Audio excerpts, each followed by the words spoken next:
savez, dans les prédications, à l'église, généralement, il y a un esprit que beaucoup de personnes arrivent à discerner, dénoncent et chassent, qui s'appelle l'esprit de Jézabel. Mais il y a un autre esprit derrière Jézabel qu'on connaît un peu moins et qui est pourtant pire. Aujourd'hui, je vais vous parler d'Athalie, la fille de Jézabel.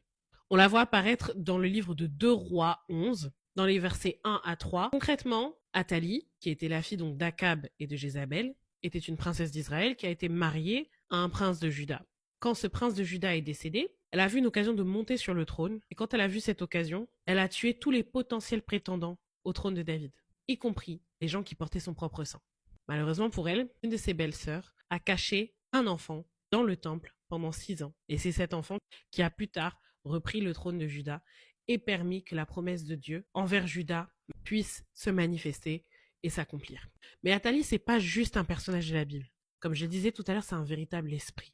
Un esprit qui va après toute la semence royale.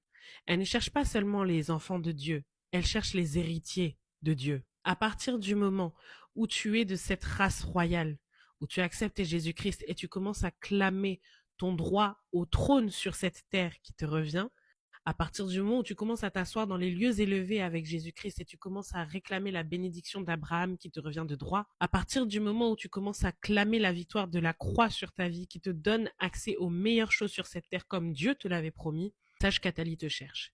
Et donc Athalie, elle opère de 3 manières. Avec toi pour t'intimider, elle va vouloir faire taire ta voix, elle va s'acharner sur ton ministère, elle va s'acharner sur ton zèle, mais elle va aussi aller chercher tes enfants. Parce que je le rappelle, ce qu'elle veut, c'est régner sans concurrence, sans même promesse qu'un jour quelqu'un puisse renverser son trône. Par les fausses couches, par les morts prématurées, par la stérilité. Elle va s'attaquer à tes enfants spirituels, par les rébellions, la division, l'absence de vision. Et elle va s'attaquer à tout ce qui porte ton ADN. Tes entreprises, tes propriétés. Tout ça doit disparaître parce que Athalie veut monter sur le trône. Elle va aussi se manifester à chaque fois que quelqu'un veut prendre ton mandat sans avoir été assigné pour ça. À l'époque, lorsque quelqu'un montait sur le trône, il était oint, il devait recevoir une onction royale. Un prophète venait oindre la personne pour qu'elle monte sur le trône. Athalie n'a pas été ointe, elle s'est juste approprié le trône. Elle l'a usurpé. À chaque fois que tu vois quelqu'un essayer de prendre ta place, dans ta famille, dans ton couple, ton autorité, ton mandat, avec les responsabilités qui t'ont été confiées, et même dans ton entreprise ou dans ta carrière, sache que l'esprit d'Athalie est en train de jouer avec ta destinée. Et maintenant, je vais te dire comment vaincre l'esprit d'Athalie. La première chose, c'est que tu vas utiliser ton autorité.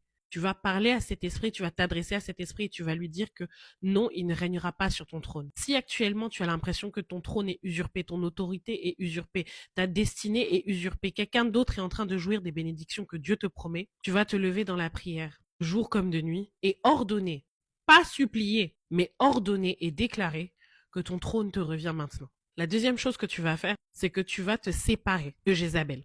La raison pour laquelle Athalie a eu accès à la descendance de Juda, c'est qu'elle était mariée au trône de Juda.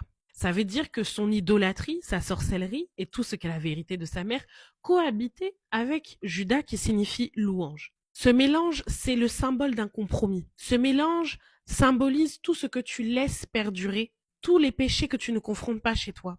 De la même manière dont Athalie et tout ce que sa mère était en pire, les péchés que tu tolères chez toi, tes enfants devront lutter en 2 fois pire. Si tu es emprisonné par une mauvaise habitude qui te sépare de Dieu, il faut absolument que tu cherches à divorcer de cette habitude avant que cette Athalie-là ait accès à tes enfants.